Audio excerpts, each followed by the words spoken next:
Sharon Osbourne. What do you do when the person you've spent 50 years bringing back from the edge finally reaches a place you can't follow? That's the question sitting at the heart of Sharon Osbourne's story.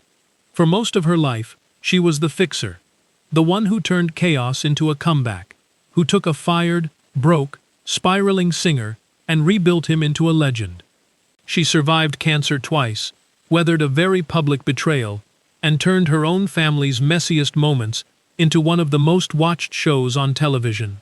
But nothing she'd lived through prepared her for the one thing she couldn't manage, negotiate, or reschedule. Before we get into it, genuinely, tell me in the comments, do you see her as the ultimate protector, a survivor who just kept getting back up, or someone who paid a steep price for all that loyalty? I want to know. So let's rewind. Sharon was born in London in 1952, and honestly, her childhood sounds less like a family and more like an office that happened to have bedrooms attached. Her mother, Hope Shaw, had been a dancer. Her father was Don Arden, one of the most feared music managers in Britain, the kind of guy who could make or break an artist with one phone call. Business wasn't something that stayed at work. It came home, sat at the dinner table, and shaped every relationship in that house. Growing up like that teaches you things school never could. Sharon learned to read a room before she could legally drive. She could tell when a deal was about to fall apart just from the tone of a voice in the next room. She watched her dad build careers and destroy them just as fast, and she absorbed both halves of that lesson: how to protect someone, and how quickly you can lose everything if you're not paying attention. What she didn't get, though, was much sense of safety. Love in that house often came with conditions, so somewhere along the way, young Sharon made herself a quiet promise. Whatever family she built one day would hold together tighter than the one she grew up in. Enter a barefoot kid from Birmingham, who was about to turn her whole world upside down. Ozzy Osbourne first crossed paths with Sharon through her father's business. Black Sabbath was one of Don Arden's acts, and Sharon was already working the offices where the deals got made. She'd later joke about the first time she saw Ozzy walk in without shoes on. Small detail, but it stuck with her for decades. At the time, he was becoming one of rock's most recognizable voices. She was learning the machinery behind the curtain, who really controlled the money, who kept a career alive once the crowd went home. For a while, their paths just ran parallel. Ozzy married Thelma Riley and started a family. Then in 1979, Black Sabbath cut him loose. Just like that, the voice that had defined the band was standing outside it, his marriage falling apart, his drinking and drug use spiraling out of control. Everyone else saw a washed-up frontman. Sharon saw someone whose talent hadn't gone anywhere. It just needed somebody in his corner. That's when things between them changed. Getting his career back on track meant Sharon was suddenly navigating two things at once: booking sessions and checking whether he'd even make it through the day. And every step closer to Ozzy pulled her further from her father. The break with Don got ugly. Money, control, loyalty, her right to make her own choices. And it split them for years. She walked away from the Arden name and put everything on the line for an artist whose comeback was anything but guaranteed. It worked, though, and not because of one person. Guitarist Randy Rhoads brought a whole new sound. Bassist Bob Daisley and drummer Lee Kerslake added the songwriting backbone. Producer Max Norman shaped it in the studio. And Sharon? She was the one holding the whole operation together behind the scenes, fighting for opportunities nobody wanted to give him. Blizzard of Oz dropped in 1980, Diary of a Madman in 1981, and suddenly, Ozzy had a solo career that didn't need Black Sabbath's name attached to it. Then, on July 4, 1982, in Hawaii, Sharon and Ozzy got married. Beautiful photos, tropical setting, but underneath it, this wasn't just two people falling in love. It was a manager marrying her client. A woman becoming a wife, a stepmother, and soon a mother, all while the business never actually stopped. There was no line between the marriage and the job. A tour could pay the bills and pull Ozzy away from home in the same breath. Kids came fast. Aimee in '83, Kelly in '84, Jack in '85. Within 3 years, Sharon was raising 3 young children while running an international music career. Picture it: Airports, hotel rooms, backstage hallways, phone calls at 2 a.m. because it's business hours somewhere else. She'd be negotiating with record executives 1 hour and comforting a crying toddler the next. That kind of juggling act builds a certain kind of toughness, but it also costs you hours with your kids you never get back. By the 90s, Sharon wasn't just thinking about albums anymore. She understood that fans wanted the whole experience: the lights, the stage design, the mythology around Ozzy as a character. So when a big festival turned him away, she didn't sulk about it. She built something bigger. In 1996, she and Ozzy launched their own touring festival, giving Ozzy and Black Sabbath a massive platform, while giving up-and-coming bands a shot at audiences they'd normally have to wait years for. It became this whole traveling ecosystem: buses, crews, dressing rooms, and Sharon was right at the center of it. But the more that world expanded, the smaller her private life got. When cameras first followed the family around for a lifestyle special, viewers went nuts for it. They didn't just want the music, they wanted the actual house, the chaos, the pets, Sharon bossing everybody around. And that gave her an idea. What if the home itself became the show? She didn't fully grasp yet what that would cost her kids.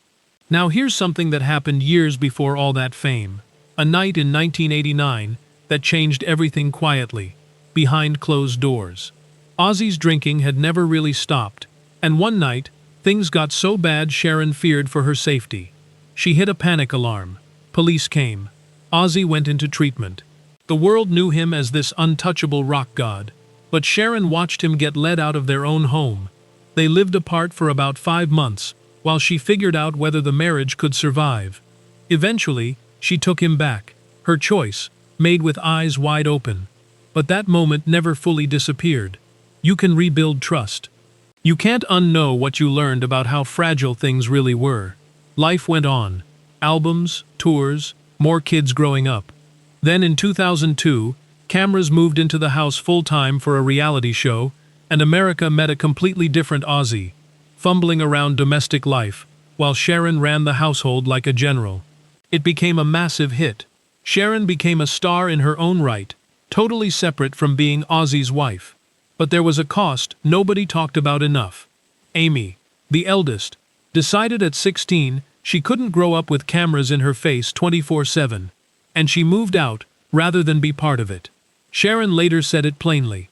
It broke her heart. No dramatic goodbye scene, just an empty chair at the table. Kelly and Jack stayed in front of the cameras and got to build careers off it, but every mood swing, every teenage mistake, was suddenly public property. Then, in 2002, at the height of all that visibility, Sharon got hit with colon cancer at 49. Surgery, chemo, months of uncertainty.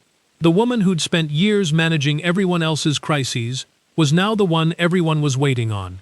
She got through it, and later even opened up a cancer support program to help other families going through the same thing.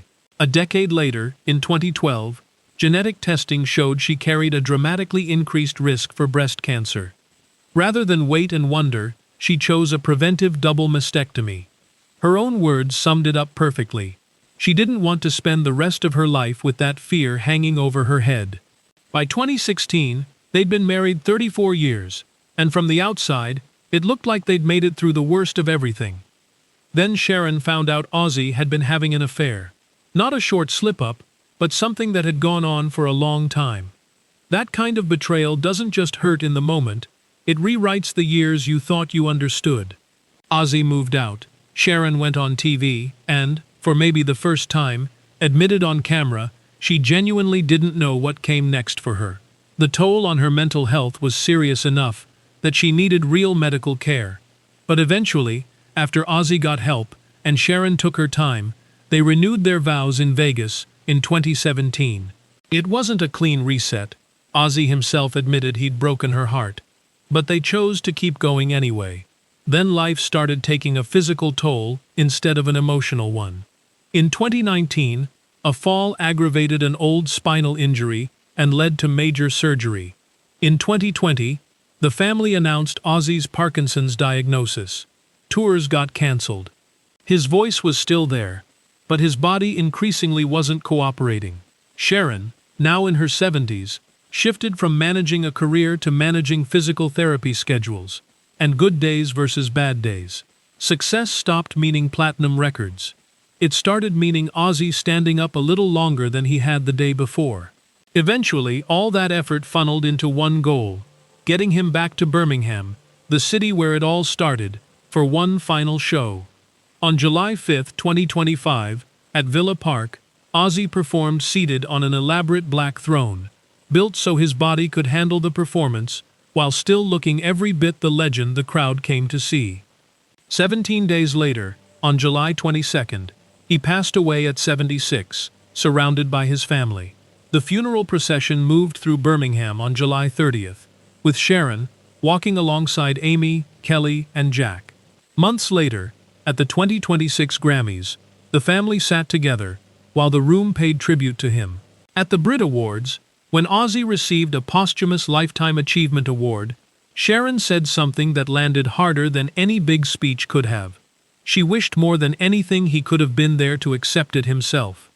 And even now, the work hasn't fully stopped, approving footage, clearing songs, deciding how his legacy moves forward. Except this time, there's no one to call and ask if it feels right. In June 2026, Sharon had to miss a tribute event in France for Ozzy, after an unexpected hospital visit of her own. No real details given, just an apology and a thank you to the organizers. After a lifetime of rearranging her schedule around his health, her own body pulled her away from something that mattered deeply to her.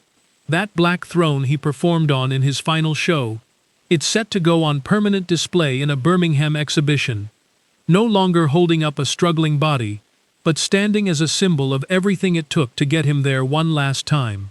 So here's where I land. Sharon Osbourne spent her whole life keeping a seat ready for someone, at a desk, by a hospital bed, next to a stage. And now that final chair sits empty, and there's nothing left to schedule, negotiate, or fix. If any part of this story hit you, whether it's the music, the marriage, or just watching someone hold a family together against all odds, drop a comment and tell me what stuck with you most. And hey, if you liked this one, smash that like button and subscribe, because there are a lot more stories like this one coming your way.